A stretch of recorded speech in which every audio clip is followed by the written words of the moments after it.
আমাদের পোস্টারের মধ্যে দেওয়া হয়েছে যে আগত রমাদান উপলক্ষে। তো সেই রমাদান সম্পর্কে আমরা অনেকে ওলামা কেরাম কথা বলেছেন, তারপরে দুই একটা কথা বলতে চাই। রাসূল সাল্লাল্লাহু আলাইহি ওয়াসাল্লাম বলতেছেন, মান সামা ইয়াওমান ফি সাবিলিল্লাহ বা'দাহু আজরাহু আনিন নার।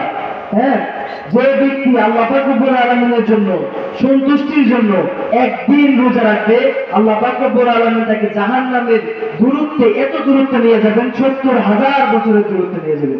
সুবহানাল্লাহ। শুধুমাত্র তাই নয়, রাসূল সাল্লাল্লাহু আলাইহি ওয়াসাল্লাম বলেছেন, ইন্না ফিল জান্নাতি বাবান ইউকালু লাহু রায়্যান, যে জান্নাতে একটি দরজা রয়েছে, যার নাম হচ্ছে রায়্যান।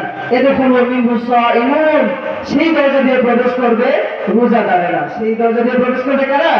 রোজাদারেরা। এই জন্য সামনে আমাদের রমাদান স্বাগতম। রমাদান একবারে আমাদের সন্নিকটে।